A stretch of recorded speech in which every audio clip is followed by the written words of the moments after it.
The following program is sponsored by The Greek, Ely's Radio Shack dealer at 570 Altman in downtown Ely, and brought to you as a public service by Georgetown Media in Ely, Nevada. White Pine County Tourism and Recreation Board meeting, August 25th, 2020. Keeps teasing. Okay, everyone. Vegas flash flooding, St. George's flash flooding, or like blue skies. All right, I want to call this meeting to order for the White Pine County Tourism and Recreation Board. It's regular meeting, August 25th, 2020, it's 4 p.m. Brian, would you lead us in the Pledge of Allegiance? Pledge allegiance To the flag of the United States of America and to the republic for which it stands, one nation, under God, indivisible, with liberty and justice for all. All right, public comment. Any public comment? Mr. Chapters? No? Okay, thank you. Thank you, Madam Chairman.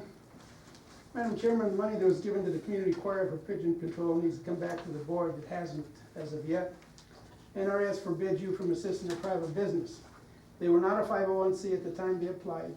They misled you. Failure to properly disclose or apply under false pretenses is a violation of law. They do not even meet minimum ADA standards for the handicapped to enter that facility. That building is not a public building. A sign posted on the front of the building stated no soliciting, no loitering, no skateboarding, and last, private property. I've been told they rent the basement to the Tumblebugs. Does that building basement have a second fire exit? Does the community choir have a state business license, a city business license, or any other license? I caution this board in giving money to a private group. It's not allowed. Madam Chairman, the new parking lot for the convention center is close to being completed, yet the center walkway has not been put back in. It does not meet minimum ADA requirements for the handicapped. They are forced out into the street, which could be hazardous, especially for those in a wheelchair. This is new construction is mandated to meet minimum federal ADA requirements. I've told you of the need more than once. You need to address that. It appears that one of the lights involved in the renovation located on the corner of 7th and Lyons was installed onto private property. That can't be done. You're required to stay on the city easement only. I don't know who inspected that, but you need some help there. Madam Chairman, the Nevada Northern Railroad is continuing to get additional grant monies from this board in addition to the $240,000 it receives in room tax. They're not operating under the Nevada Open Meeting Law, and the citizens, the taxpayer, cannot see how the monies are spent. Again, they need to be cut off and be held accountable. I remind you, Mr. Bassett manages the property and his wife is the bookkeeper. There must not be any nepotism. At a city council meeting on September 19, 2019, the railroad was seeking to borrow approximately $450,000 for what? We don't know. They have yet to report what their total debt is. Does any member know? The city member, Councilman Kurt Carson, should know and has a responsibility to disclose. Yet I've heard nothing or seen anything in writing as of yet. There are recent rumors that I reported to you that tens of thousands have been embezzled from the railroad. Is that true? I've also heard rumors the railroad has purchased Avenue A. Again, is that true? If they did, where did they get the money? Was it borrowed? And from who? Are any tour and rec board members on the Historical Railroad Management Board? I'd like to know. At the Ely City Council meeting held on August 13, 2020, the railroad asked for approval of an amendment to paragraph III of the Joint Development Agreement with the Nevada Northern Railroad Foundation. The approval gave the railroad permission to incur debt up to 10% of its total assets. Thank you, George. That's as reflected on the current balance Thanks, sheet. Mr. Chachas. Okay, we'll go on to I'll number finish 2, later. discussion and for possible action, approval, or excuse me, number 1, discussion and for possible action, approval of the agenda, including removal of agenda items. Madam Chairman, I'd like to state that we need to remove item 2. Those minutes from July 17th and 28th have already been approved. Not the 28th, just The 17th, I'm sorry. So motion to remove the meetings, we've already approved those from July 17th. Do I hear a second? Second. Motion by Marietta, second by Ian. All in favor? Aye. Any opposed? Thank you. All right, Number 2, discussion and for possible action, approval of the minutes July 28th, 2020. It was a regular meeting. Can entertain a motion. I'll make a motion. Thank you. Second the motion. Brian has moved to accept the minutes. Marietta second. All approval? Aye. Question, Any opposed? Thank you. Motion I have a carries. question. Yes. This picture of the Silver State Motel was supposed to be part of the record and it's not in there. So I'd like it included. which meeting, George? On the 27th, Yeah, or the 28th, excuse me. 28th it's supposed to be? Okay. So Judy will, We'll add that to the We'll record. add yeah. that. That to the record. so if we amend that, we'll have the picture that George has supplied. Very good, thank you. And Thank you. who has that picture, George? I gave it to you, but I'm gonna resubmit it. I submitted it again on July 28th, and I'm resubmitting it today as of August 25th. Okay. He did, and I do have that on my desk. But if we could just copy that before you go, just to have it again for the records. Not a 'Cause problem. I wanted to have one for my own record. And just to be clear, that'll be going along with the minutes that were approved for July 28th, 2020. Yes. Correct. Okay, thank you, George, for bringing that to our attention. Item number 3, discussion review of the financial report. All right.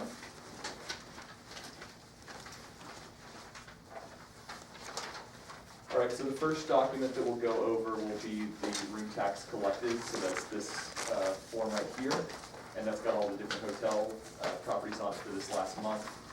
And so this is the room tax report for money collected in July, and what it shows is our hotel motels, we collected a total of $193,959.48. For the RVs and campgrounds, we collected a total of $16,605.94 for a grand total of $210,565.42. And so how that broke down with who this money is earmarked for is the golf course got $6,397.45. The city of Ely was $33,662.39. The railroad received $31,194.88, and so the total for tour and rec was $133,461. So Carl, before you go on, I noticed that there's an Airbnb bill in Carlos Townhouse, which I Yes, applied, but there are many, many other Airbnbs. Who is notifying them, and they've got past due? you know, we've been going through, and I'll tell you, working with Airbnb to try to get this to be put on is like trying to hunt down the invisible man. I mean, it is, they're the king of pushing me from one person to another. So that responsibility still falls on me to go around and hunt these folks down, because it doesn't seem like Airbnb is just gonna do a blanket tax on them. But we do have the city ordinance, and so, you know, I just wanna thank Bill and Carlos Townhouse for taking the initiative and coming out, but not every group is like that. So with the county not adopting the same policy, truly we can just only require the city properties to do it. So I propose we have our attorney write Airbnb a letter. that would be great. Yes, and I will do that. I also wanted to mention something. I had requested that somehow we notify the city council members each time that the city receives this check, because the majority of them have no idea how much money we give them. I mean, I think it's important that they know. I agree, and I remember you saying that, and, you know, I see, We didn't have a meeting, so. yeah, you know, I see them periodically throughout the week for other business, but have not actually sat down and addressed. Okay, but that's not a personal meeting. That would be going to Jennifer Lee as a city clerk as a note to them for every month of what they're getting, because then that's a public notice. Okay, Yeah, it shouldn't fall on you that you have to run down each city council person. so just send more of a public comment, No, you kinda, write it, you have a form, is what I'm thinking, you have a form, and their room receipts for the city of Ely collected through room tax in the month of something is this amount. okay. You can all send it with the check, you guys.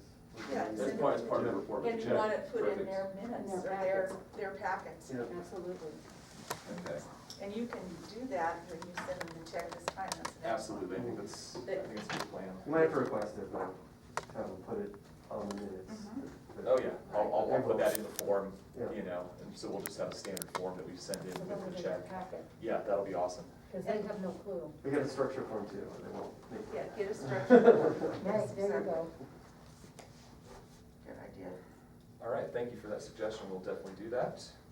Okay, so bottom line again, 210,565.42 in collected room tax. If you look at the comparison between this year and last year, it actually we're 10%, almost 11% over where we were this time last year. So, that is, yes, we are seeing visitors coming into town, yes, there's a lot of new faces that haven't been here before, but the main reason is because of all the contractors that are in town, and they're all having to stay in individual rooms because of COVID. And so that really is the windfall that is, you know, filling in the gap right now with tourism being as slow as it is. You know, it is what it is, you know, it's great to be above where we're at, you know, and, thank you for the contractors being here. Thanks for helping us 2008, out. 2009, it was the same almost thing happened where everybody was panicking, but we just had a lot of work, the money was ramping up, and we ended up filling up with. Yeah, and the truth is even in the pandemic with visitors not coming out in the droves that they once were, the state's investing in us, and there's investment that is happening throughout Ely, and that's the sign that we're playing this pandemic right. Well, I think we also have to take into account that with the Holiday Inn Express, that's our I priciest think so too. Yeah. room rates, and they're filled almost every night, and so that gives us a bump up too. Absolutely does, it absolutely does. So it's better to be lucky than have a pandemic. Yeah.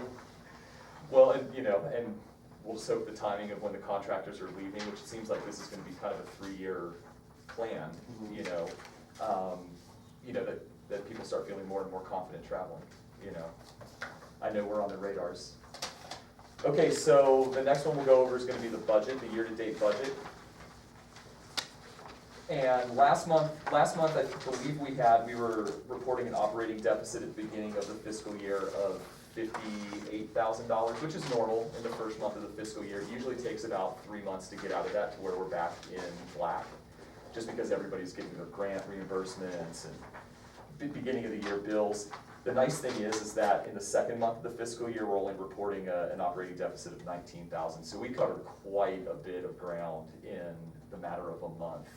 We normally don't see that much ground covered, at least in the 2 years that I've been here. So what about the dues and subscriptions? We're already 120% over. What are we buying dues and subscriptions?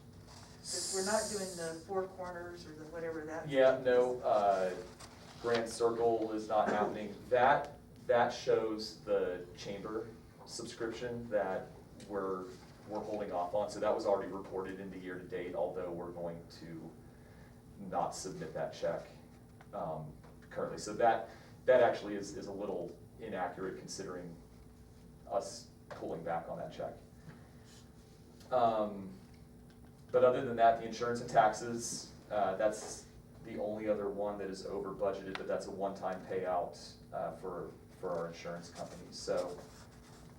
We just need to adjust that in our budgeting next year. And we'll be doing an augmentation, but we're gonna stretch it out as long as possible so that we just do it once, and at that point in time, we can augment things like printing, because with this latest printing of the top 15 brochure, the mailer, the cheat sheet, and the new mountain bike brochure, we've essentially blasted through our annual printing budget. And postage budget as well because normally when we did those mailers last year, we had some Travel Nevada grant money that we could use. To mail out those postcards is gonna be about $4,000 to the 3 counties that we're wanting to mail to. So, definitely some good ideas, but they come at a price, so. But anyway, my take home on this one is I'm glad we caught up as much as we did towards that deficit, and I have a feeling next month we'll be very close to being out, if not out of it. Any questions on the year-to-date budget?